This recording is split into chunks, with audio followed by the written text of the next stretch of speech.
Welcome to the first video of accountancy subject. Today we are going to discuss the basic concept of accounting for partnership, specially made for the students of class 12 commerce. Let's have an overview of today's class. We will discuss the meaning of sole proprietorship, partnership and the firm. Second, we will discuss regarding the partnership, the third, nature and the characteristics of partners, and at last we will discuss on the different types of partners. Let's move to the next slide. Well, before going to the partnership form of business, a student should have the proper understanding of sole proprietorship. So when we talk about sole proprietorship, it is the easiest and the simplest form of forming a business. Alright, if we go to the definition, it is a business which is owned, managed and controlled by a single owner. It means all the day-to-day activities of the business are owned, managed and controlled by the owner himself.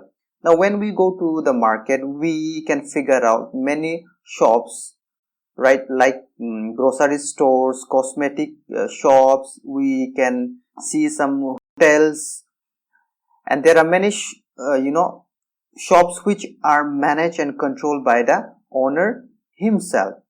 So this is the very easy to do a business, and it is very easy to form a sole proprietorship of business.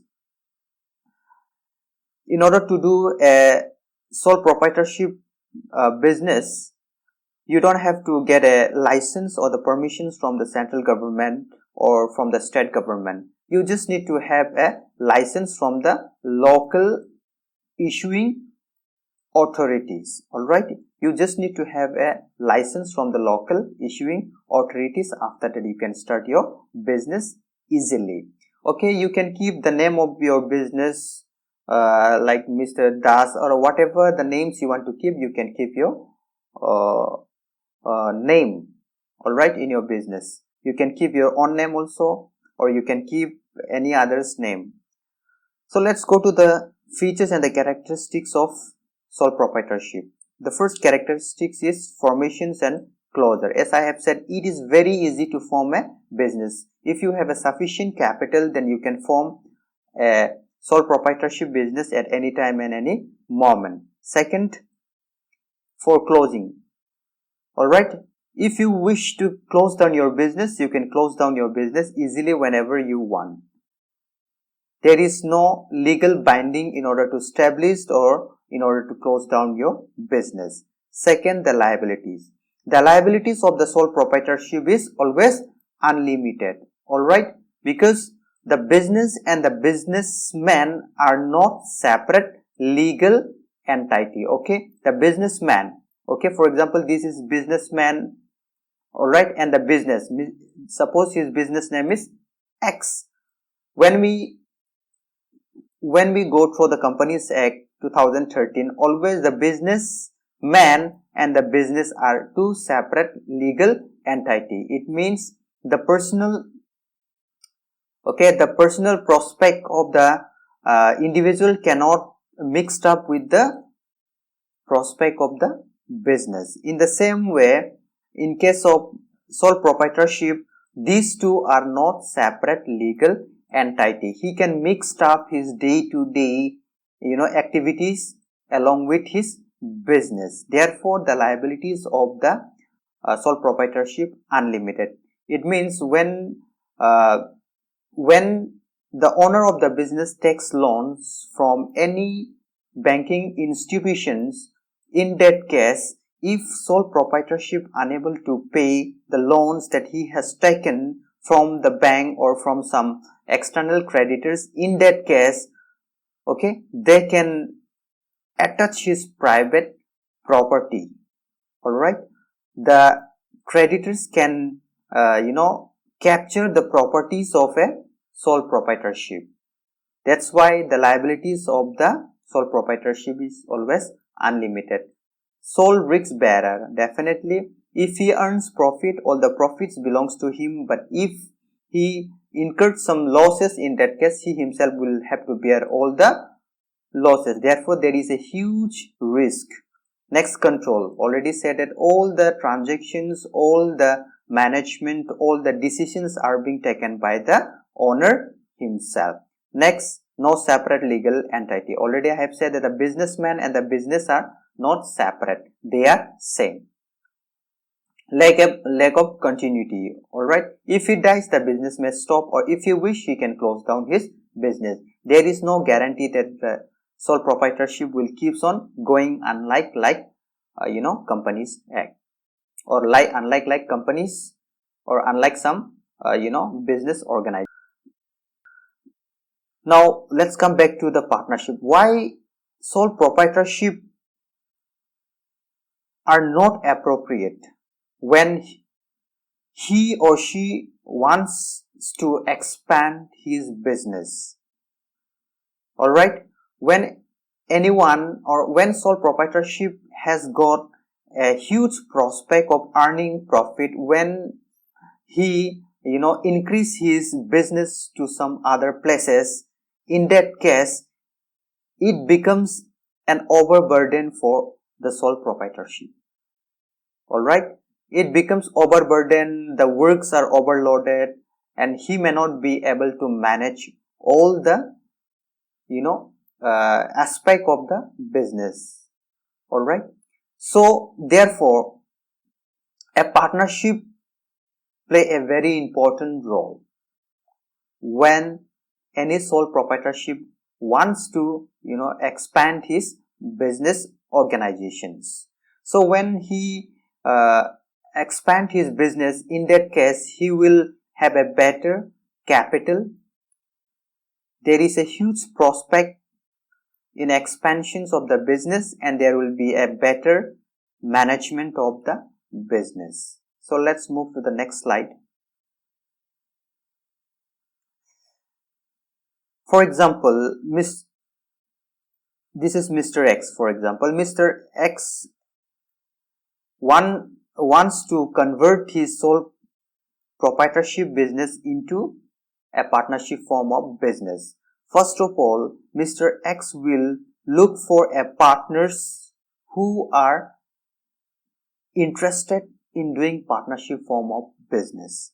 Second, he will look for a person who are specialized in different field. For example, I have taken some of my ex-student names, for example, like Dev Kumar, Dildar, Vijay, Tej Maya, Naveen and Sunny.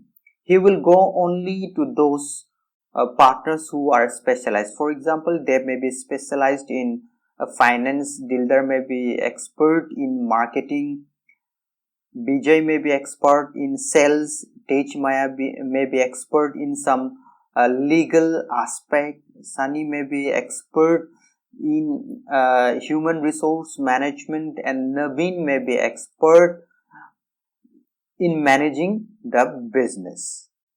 Alright, so always you will go for the specialized person. So when all those partners agree with the view and with the terms and conditions, then only they can enter into a partnership form of business. Let's go to the definitions given by Indian Partnership Act 1932. As per Section 4 of the Indian Partnership Act 1932 define partnership as the partnership is the relations between the person who have agreed to share the profits of the business carried on by all or any one of them acting for all. You have to focus more on this. Alright, who have agreed to share the profit. It means all those partners must agree to share the profit according to their profit sharing ratio, or according to their agreed ratio. Okay, they have not given the losses, because in business aspect always the negative aspect are ignored. Apart from this, let's go to another sentence, that is the business carried on by all or any one of them acting for all. It is not necessary that all the partners have to be present in order to establish a business. Okay, all the partners may appoint someone, for example Tej Maya, to look after the business that they have set up, and rest they can go and do their own work, okay, wherever they have engaged. Okay, because some of them may be working in some organizations, may be working in some companies. In that case, they may appoint someone to act on behalf of all of them. Otherwise, all of them can also participate in the day-to-day activities of the business. Now, let's go to the definitions of a partners. Who are the partners? The person who have entered into partnership with one another are known as what? Partners. It means those individuals who have agreed to enter into a partnership form of business are known as partners. It means Tej Baya is an individual, that's why he is called the partners. Bijay has agreed into a partnership form of business, that's why Bijay will also be a partner. So all of them will be called as a partners. Now, sole proprietorship form of business is converted into partnership form of business. Now, they have entered into a partnership in order to do a business. The business may be like tea production, cement industry, maybe weaving industry, maybe garment industry. So whatever the industry they have agreed to do a business, that industry will be known as what? Farm. Here I have given here oil productions company. So this oil production company will be known as the farm for the partners. Alright. So collective of all the partners are known as farm. So let us move to the next slide.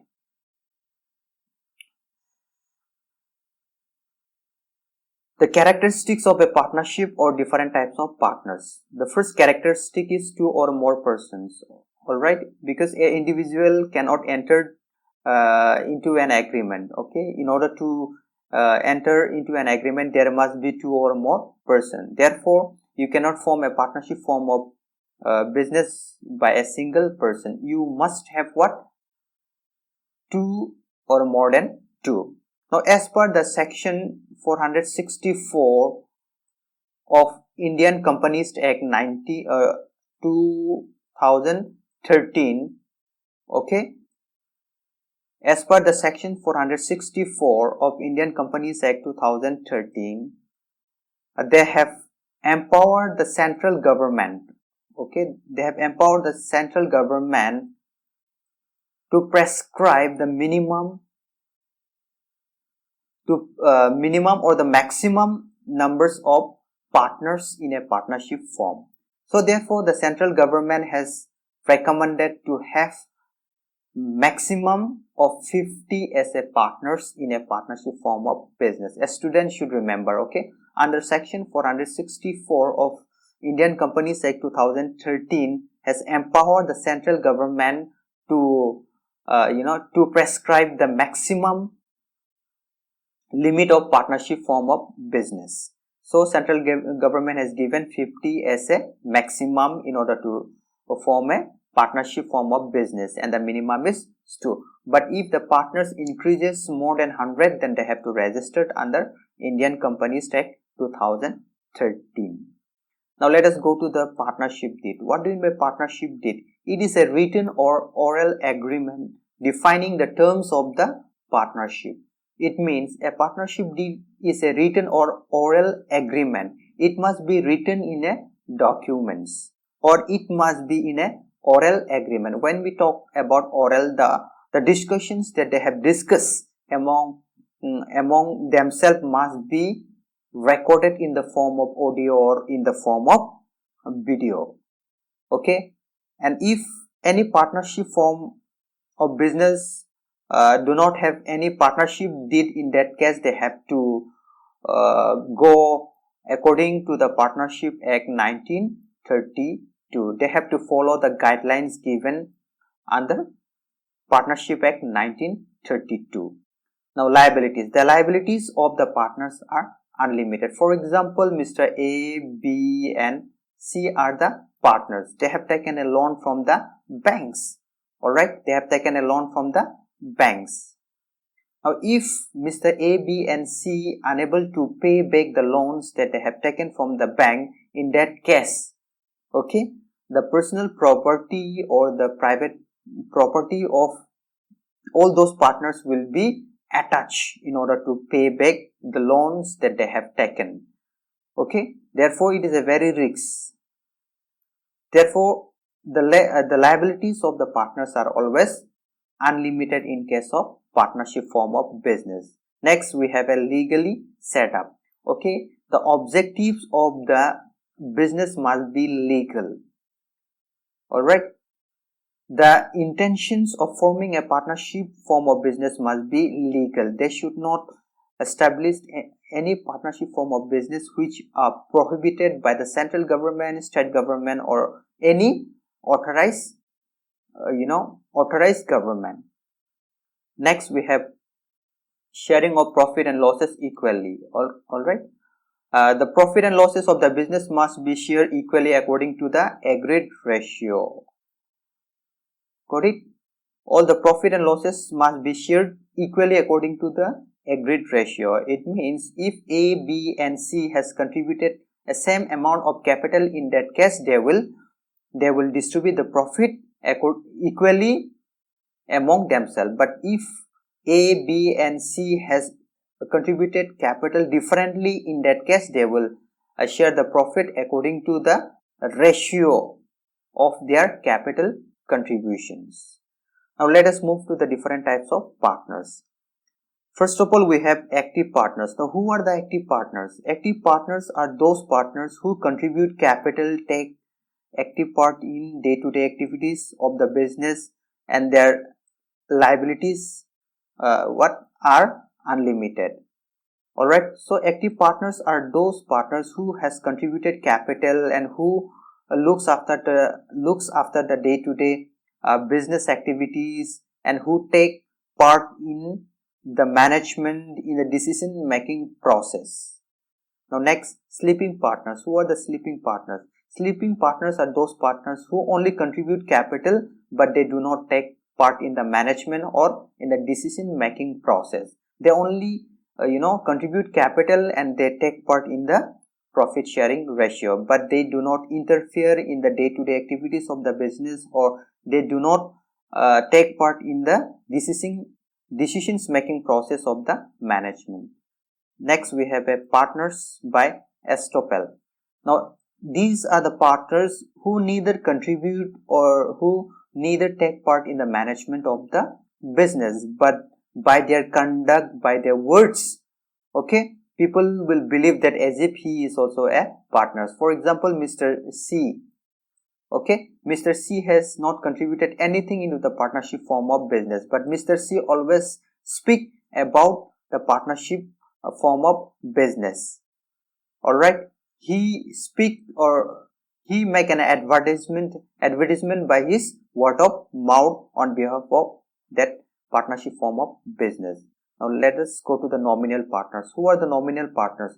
Nominal partners are those partners who neither contribute capital, neither they take part in the management of a business.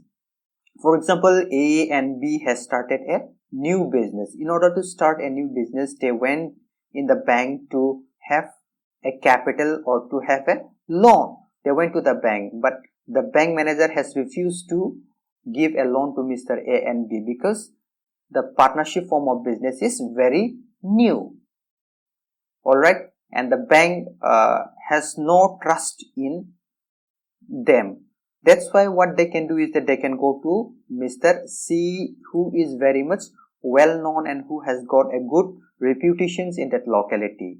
So he will go to the bank and he will recommend, okay, he will recommend the bankers to provide a loan, because he himself will say that I am also a partner of that partnership form of business, but in reality he is not the partner because he has not contributed any capital in the partnership form of business, but he will act as if he is also a partner of the partnership form of business, but he will not take part in the management or he will not contribute any capital into the partnership form of business. But one thing, he will be liable for the loan that they have taken.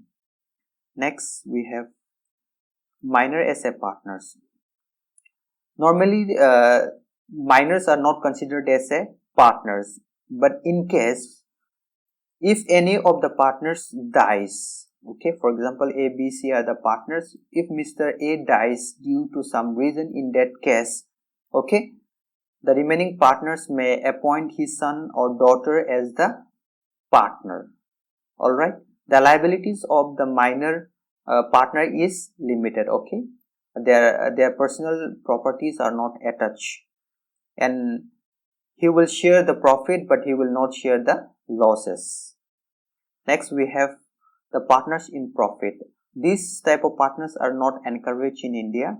All right. Partners in profit means those partners who only shares the profits of the company.